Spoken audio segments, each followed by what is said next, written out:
Petra, and thank you for having me to be a part of these sessions. It's been such a wonderful opportunity, and I'm so thankful for ICF and for the Orange County chapter of ICF and the board members that are here, Nanor and Lori.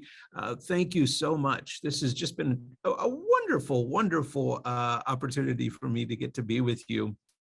I have some things I'm so excited about sharing with you today.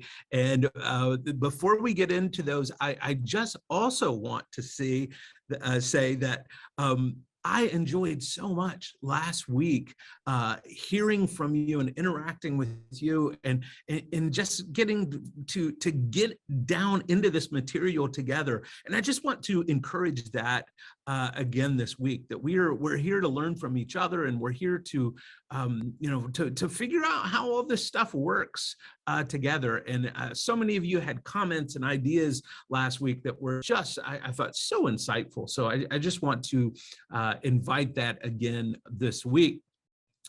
I thought I would open today with just a brief look at what we'll be doing. We're going to be talking about this idea of creating a metaphor toolkit, and I'm going to unpack that for you. So don't worry if that makes you a little more nervous. We're going to be talking about how metaphors and stories work together, and as has been mentioned, we're going to be practicing today using that metaphor toolkit with each other and interacting with each other. So aren't you glad that we have opportunities to practice, that we're not always on, that we were working with a client where there may be time and money involved? It's so nice to be able to work with each other and practice these skills and sharpen them. I thought I would open today with this question and see if any of you might be willing to just share with us, how this lands with you. And I thought I'd give you two questions to choose from rather than just have you have to answer one. But here are the two questions, and feel free to address either one of these that resonates with you.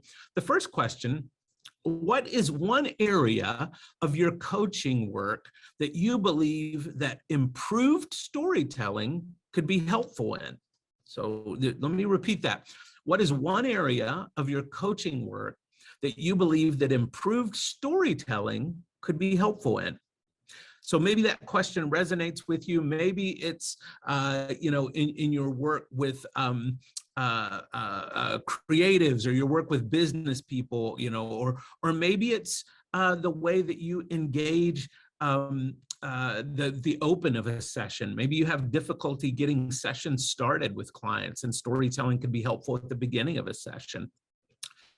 If the question doesn't resonate with you as much, here's another question.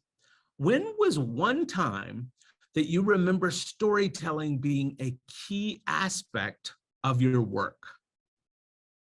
When was a time that storytelling was a key aspect of your work? Maybe a client shared a story in the middle of a session and it just really opened the session up. Or maybe you were able to engage the client with a story or a metaphor that really helped them better understand what the path forward may be. So those are two questions that you could choose either one of those.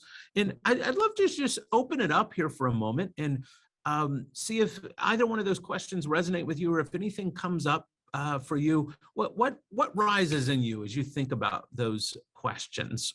I see from Karen that she says sharing a new product and service offering with prospective clients, and another would be the use of story for a keynote I've been asked to present to 150 executive women leaders.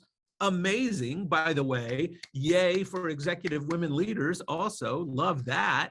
Karen, I love that. That's amazing. That's wonderful. Someone else, what comes up for you with either one of those questions? Feel free to unmute yourself and just jump in the fray here. We're all kind, gentle people, I promise. So jump right in. Anyone that has a thought there.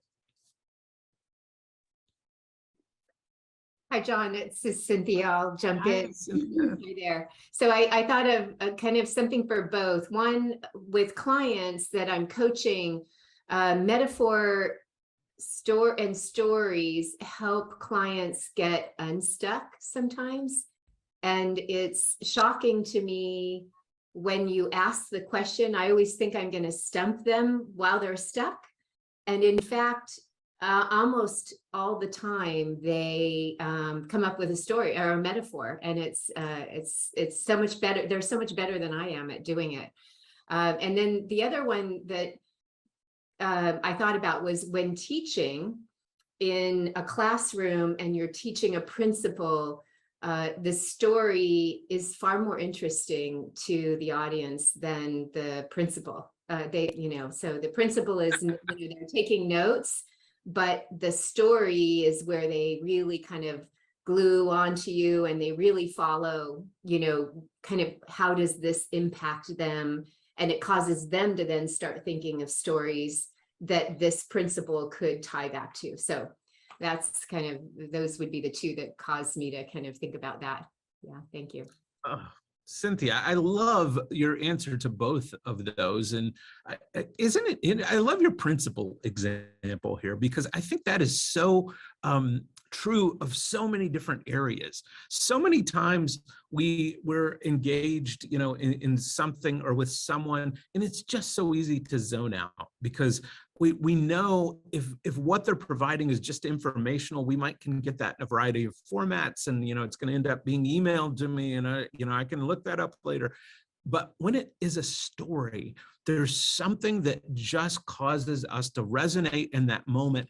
Stories feel so immediate at moment because we know we can't go look that up later. We can't have that emailed to us later. Stories are of the moment. Our only chance to really be impacted by them is there in that moment. And I think even the person who has to communicate the most uninteresting, boring information, when they're able to help communicate that with storytelling, it changes everything. People listen in a completely different way. The way that I frame this is by saying that storytelling bypasses our head and goes straight to our heart. It bypasses our head and goes straight to our heart. Oh, I'm seeing some incredible things here in the chat also that people are sharing. I really love, Kayla says, discovery sessions are filled with stories that have so much potential for continuing the work. Aren't stories the best in a discovery session? It's, what a perfect time to use storytelling, Kayla. Love that.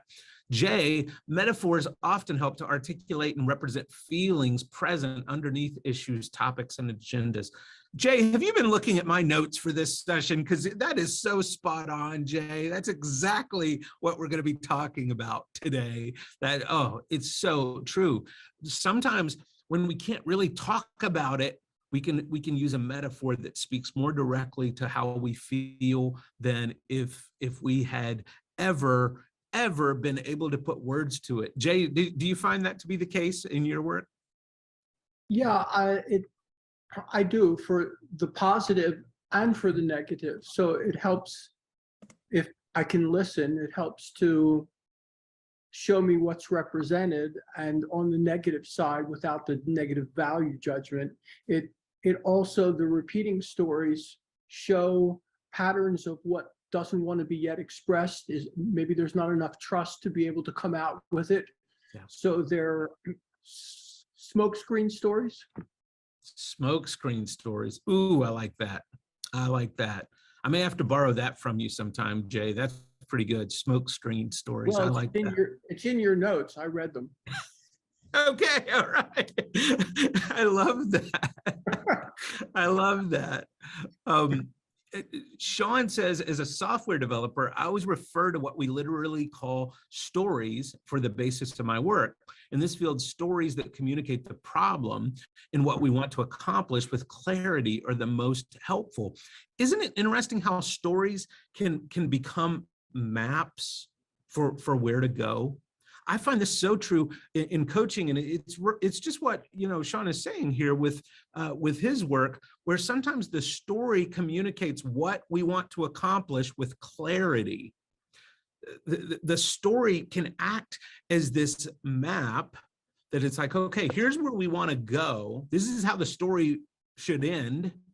How do we get there? How do we get to this end that we are looking for? Karen asks, sometimes I struggle with whether my story is compelling enough. Oh, Karen, I'm so glad you brought this in. I think all of us worry about that. I am a professional storyteller, Karen, and I worry all the time if my stories are compelling enough.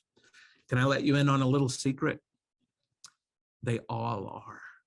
They all are. Stories have this innate compelling nature to them that cause us to listen.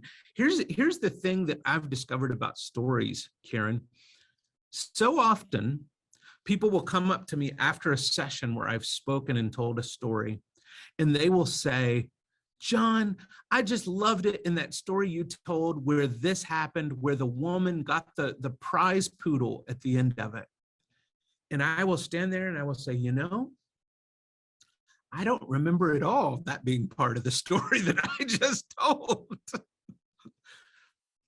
But what happens is it's not so much the story I told, it's what happened inside of her. It's the experience that she had, and the story that she heard was so compelling to her.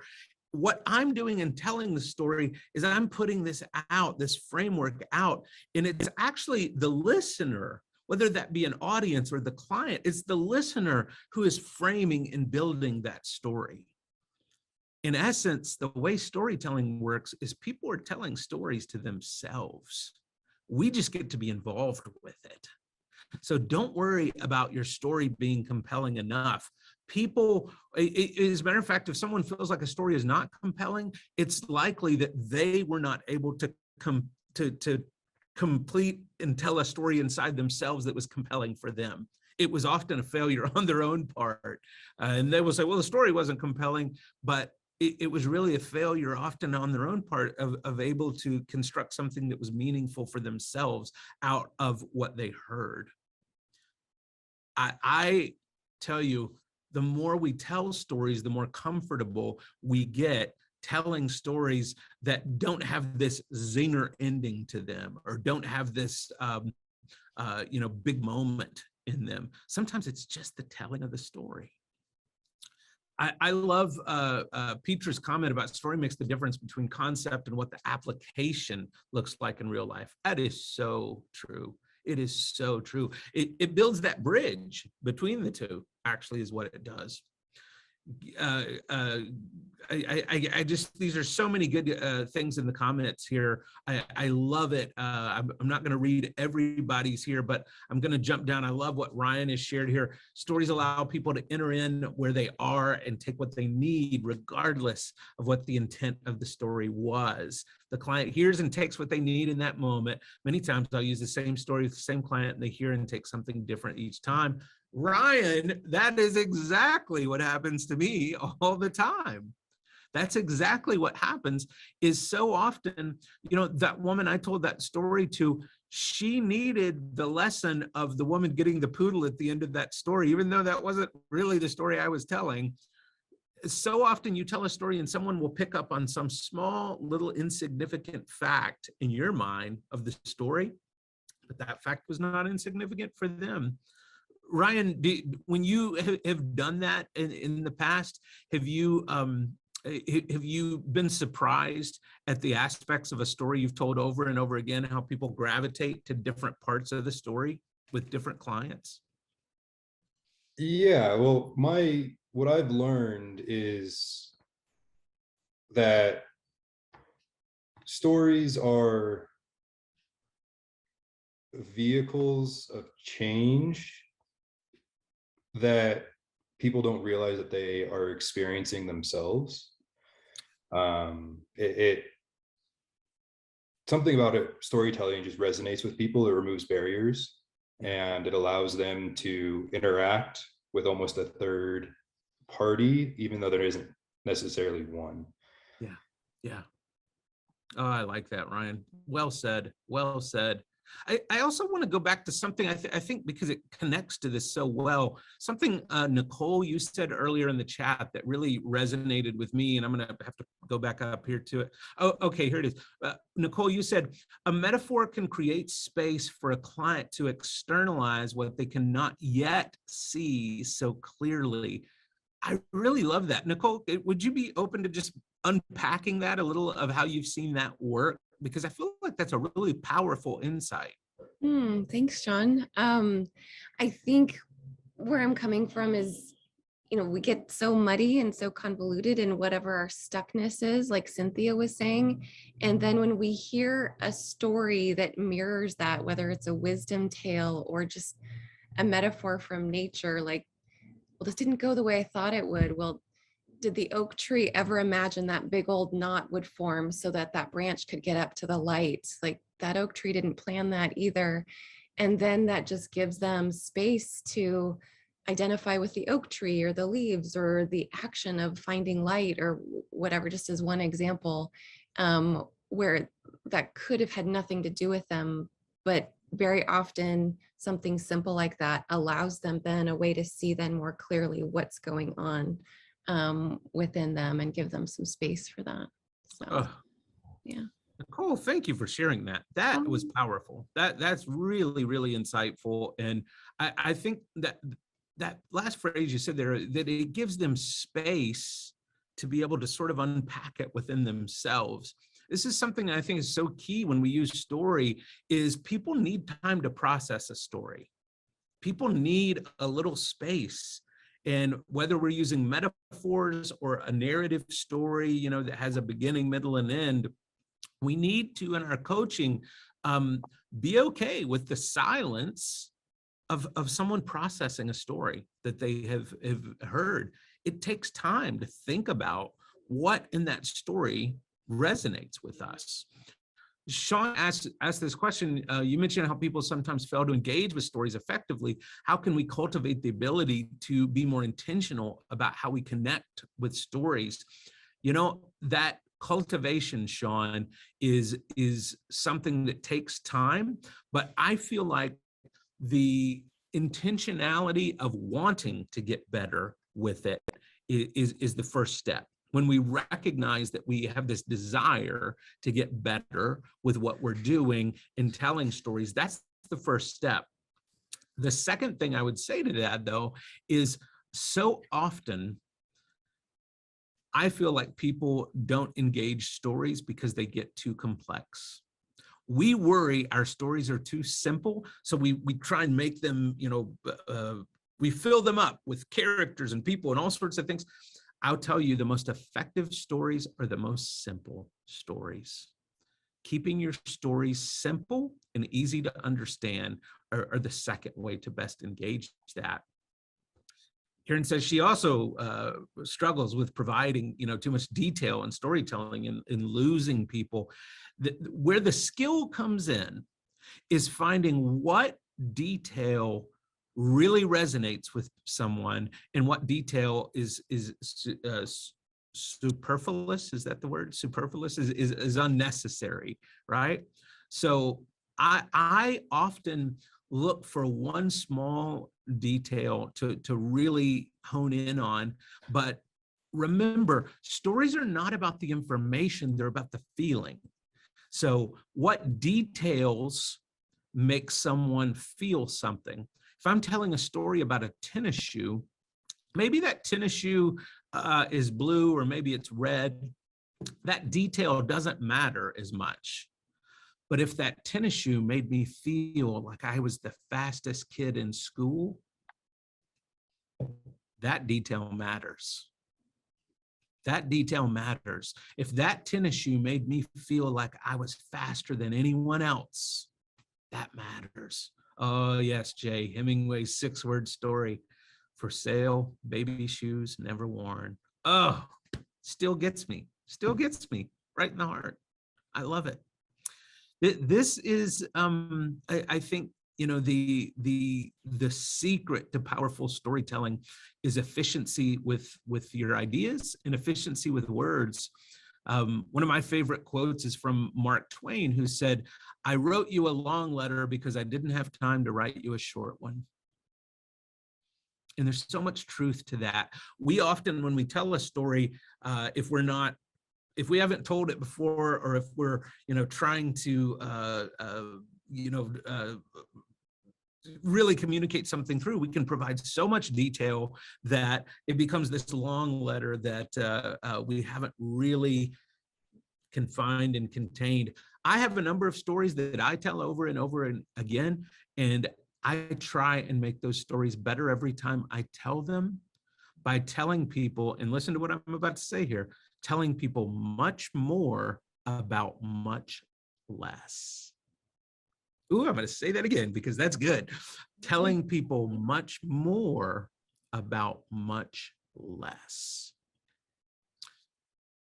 I will try and come back to some of the stuff in the chat, but I'm so excited for you to get to interact with each other, but I want to set up what you're going to be interacting with today. So let me take just a few minutes here to share with you this idea that we're going to interact around today, and it's your metaphor toolkit. And this is what you're going to be coaching using today. So here's how it works. Think about what a client likes. Even if you've had just an exploratory session, you're going to have some sense of what that client likes. Maybe they're an animal person. Maybe they love nature. Maybe they love sports. Maybe their life revolves around their children. Whatever it is, determine what a client likes and ask if their life or their work or their family is a motif from the world that they like. So here's an example of this. I have a client that loves the Los Angeles Dodgers, and I apologize to all you down in Orange County. I know you've got a great baseball team there, but we love our Dodgers up here in Los Angeles. And so I have a client that just loves the Dodgers. And I remember the first time I asked that client, "Is your life like a Dodger game?" And that client just exploded with ideas. But later, I asked him the question a little differently. I asked him, "Is your life a Dodgers game?" And there was such a difference between simile and metaphor. And we're going to talk about this in a minute.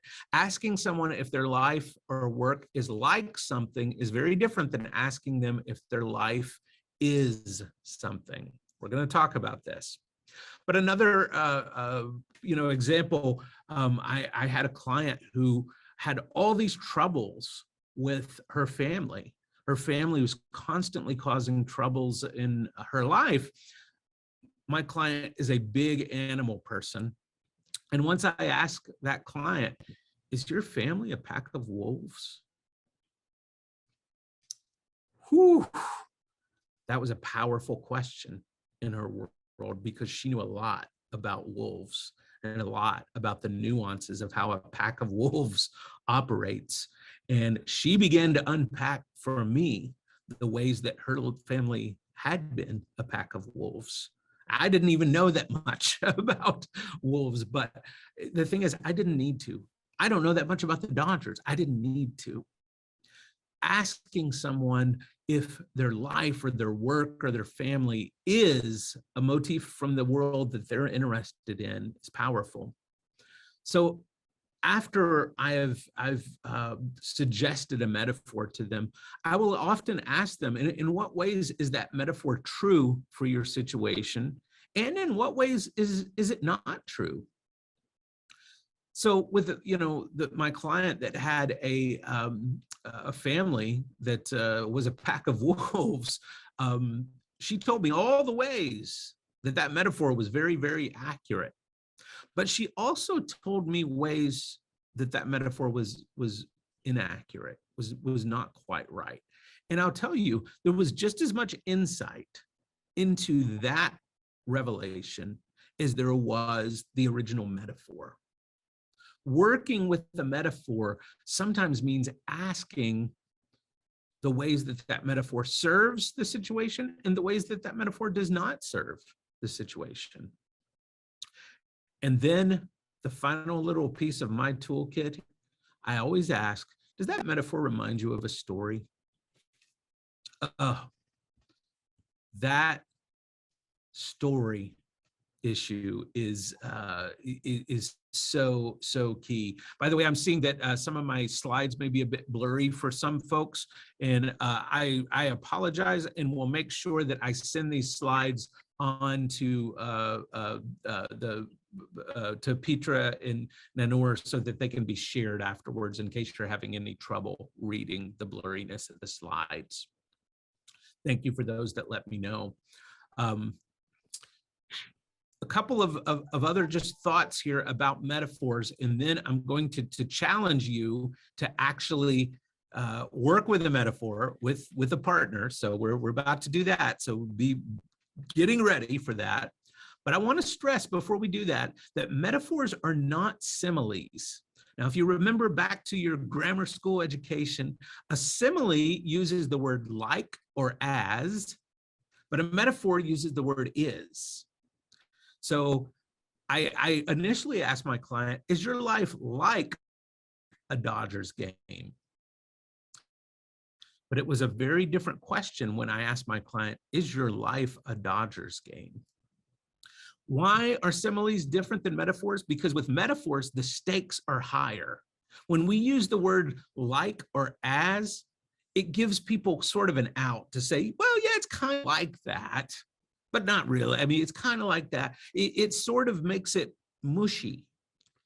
But the stakes are much higher to have to say, my life is a Dodgers game. To have to commit to that, the stakes are so much higher. So the word like or as, it invokes comparison, where the word is invokes creativity. If I say something is, I'm creating it in the world.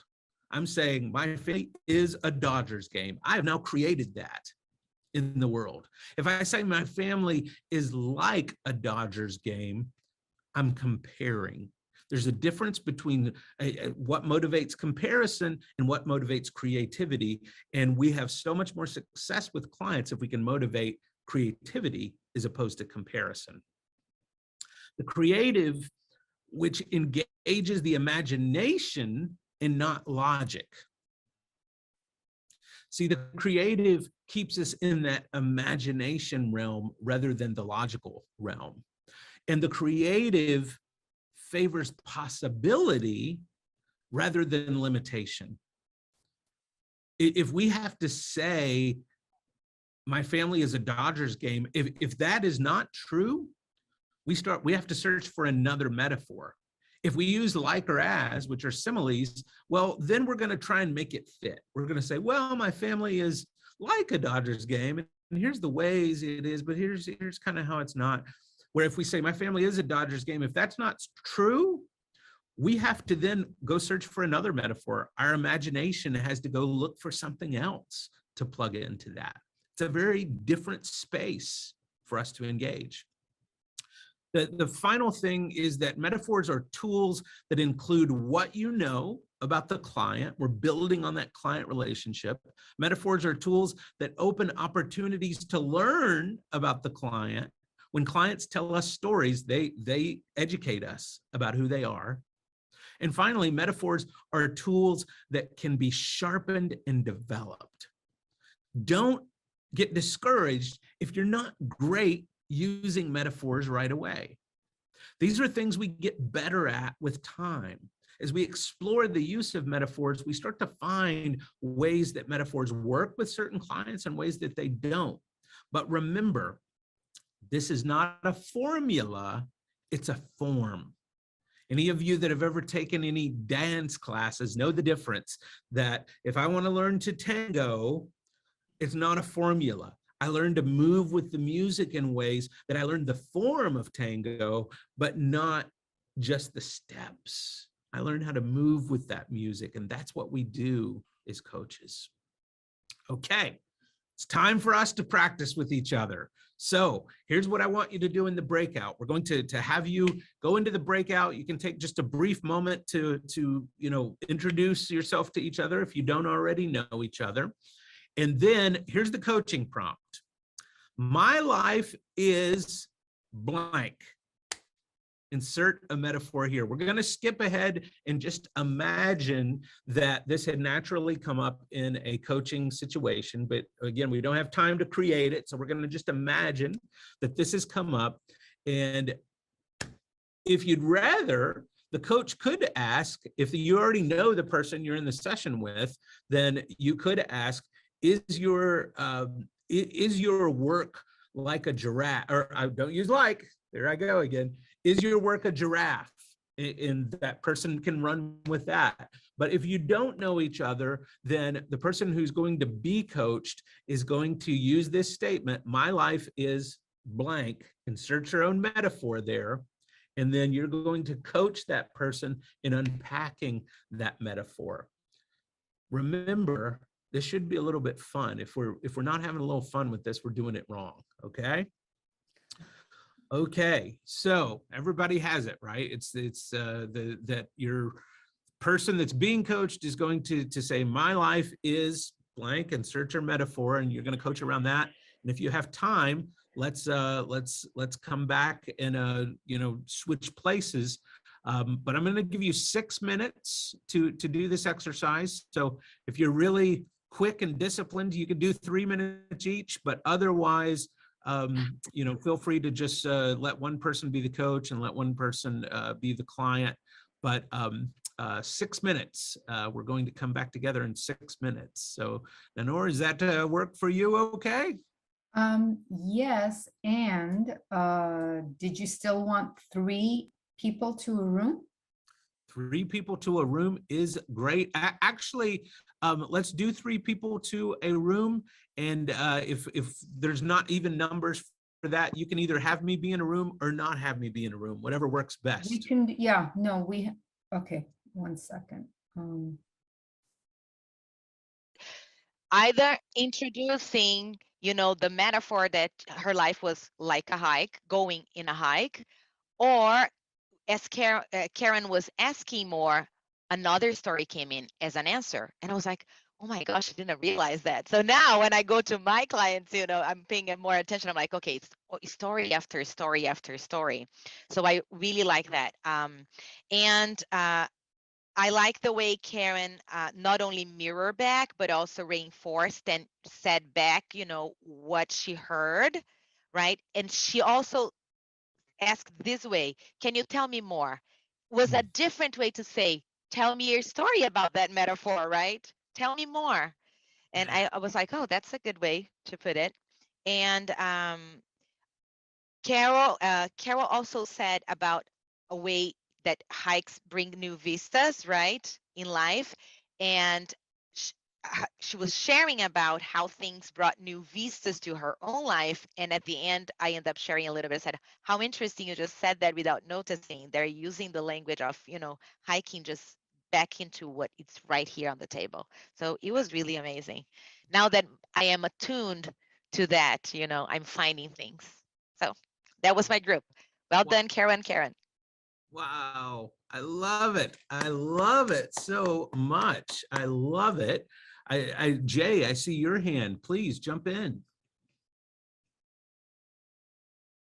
Oh, I think you're still muted, Jay.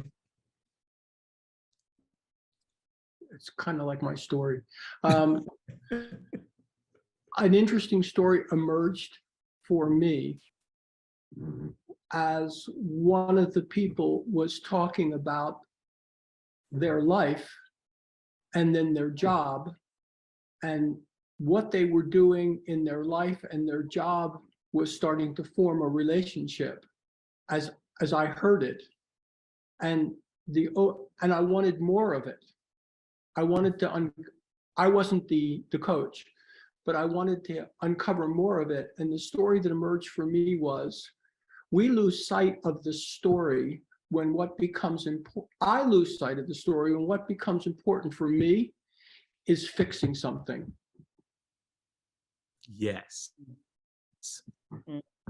Oh, Jay, that is what a gold nugget. That is so important. When we start putting an agenda on the story, we're no longer following the client. We're no longer following the client. And at that point, we've gotten off track as a coach. And it can be sometimes so, I wonder how many of you have ever seen, you've heard a client's story, you have this brilliant insight, right? That you want to just tell them, well, you know what that means or symbolizes, and you want to just give them the answer, right? It's so tempting. But no, that's not what we're here to do. I'm not here to give them the answer. I've got to follow where they're going with this and let that self-discovery come out of the client. But it's so tempting to fix something, especially when we see we can fix it. Like so many of us, I bet so many of you are so skilled that you could fix it in a moment. But we can't do it. That's not what we're here to do. It breaks that coaching relationship, right? Oh, thanks for sharing that, Jay. So good. I'm curious from what Kayla shared a moment ago. Carol, could I invite you in and just hear from your side of the coaching session? Because I was really curious. Some of the things Kayla shared, I was like, ooh, that's really rich. That's really interesting. I wonder what Carol was thinking, in that moment. So can I invite you to share based on how Kayla had kind of set us up for this? Well, Karen was coaching me, and the metaphor of the hike came to me really easily, but it unfolded as I talked about it. I could sort of picture myself going back to some hikes I had taken. And I talked about that context a little bit, and how meaningful that is to me. The hiking that I did in Colorado 7 or 8 years ago, takes me back to my roots growing up and living for many years in the state of Wisconsin, where I also did a lot of hiking. I'm in San Diego now and in a very urban setting, so I don't get those experiences as often. But it's a great backdrop for thinking about my life journey. It sounds like to me that Karen quickly picked up on, and we now pick up on from what you've just shared, that hiking is something that's significant in your life. It's been important to you. So if I were your coach, Carol, this would be gold information for me to have, right? Because I would know in future sessions, hiking metaphors are going to really resonate with Carol. And it gives me information about working with you that is going to really help me in knowing what your experience is like. And when I am able to touch on those hiking, metaphors, it's going to be something that you open up for me, as the client. You're going to be able to say, well, this is what I've experienced on a hike. So it goes back to this first principle that we talked about in the session today of finding what is it that your client likes, and Carol, what a gift you gave to Karen to be able to say, well, hiking's been important to me. Wonderful information, so helpful. Anyone else have an experience they wanted to share from their coaching session?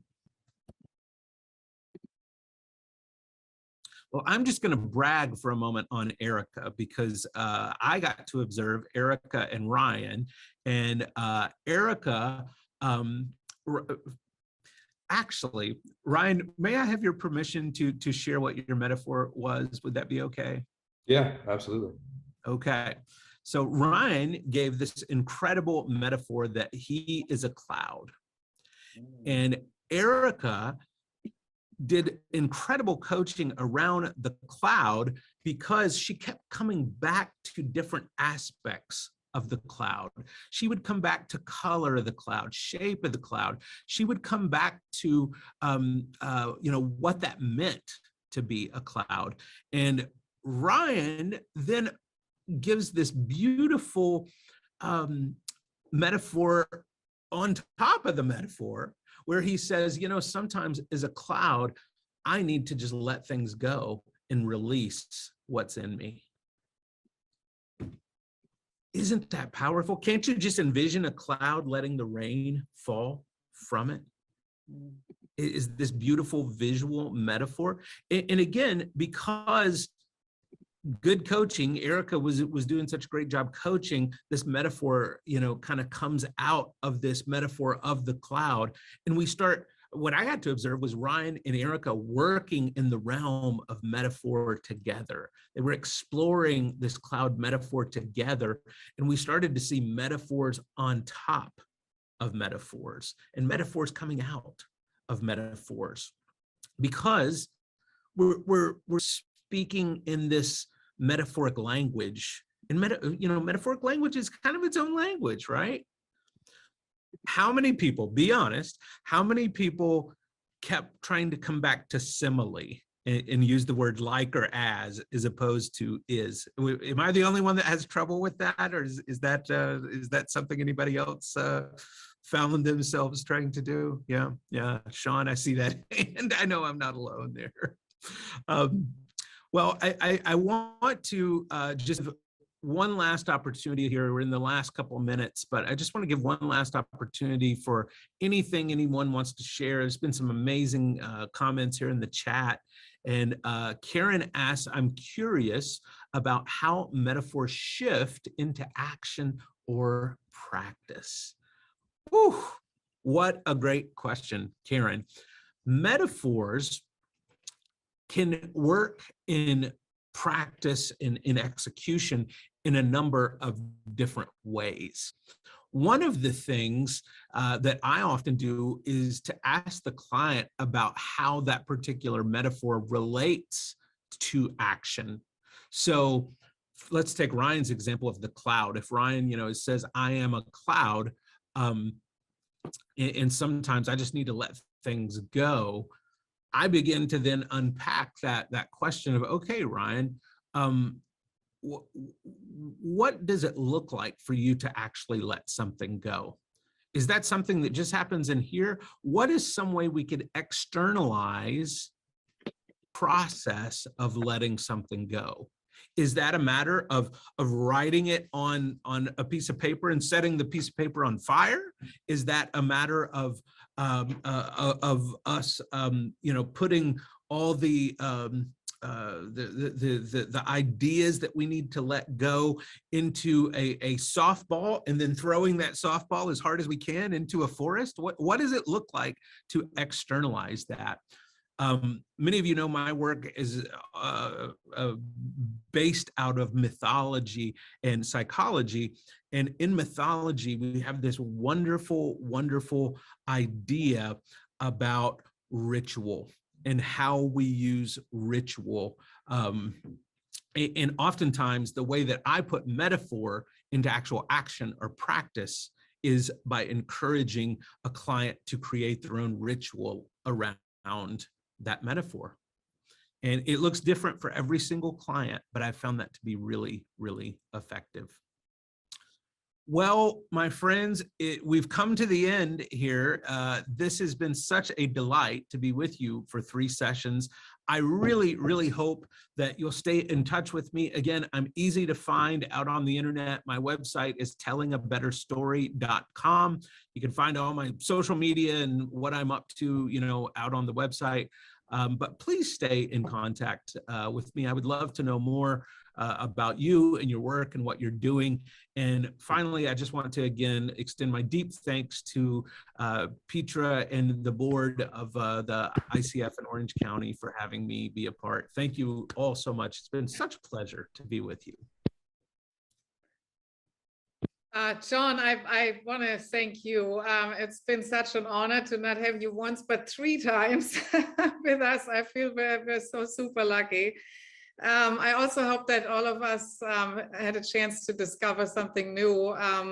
Want to maybe share my realization. We had a wonderful breakout as well. And the metaphor is a word that where you feel like there's a meaning, and then you realize everyone sees that differently, right? So what comes up with using the metaphor for both the coach and the coachee, you kind of develop an understanding of what the other person actually sees with what they're describing, right? Even though the word rang true to you and you had a different picture.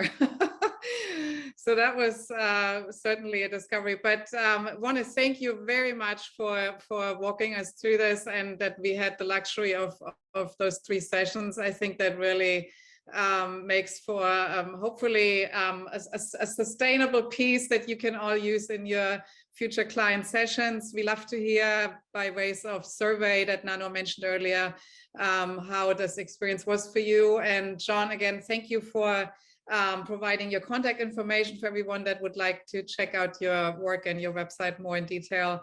On that note, I wish everyone a wonderful summer. As mentioned, we will take a short break and we'll be back in August. So we're looking forward to connecting with you in person, and we'll see how many can come out and join us for our first in-person meeting on August 18. Please do check our website and register. And again, thank you for being here, going through the series with us together. It was such a pleasure. Thank you, John, and all of you. Looking forward to seeing you again in August. Thank you, everyone. Keep telling stories.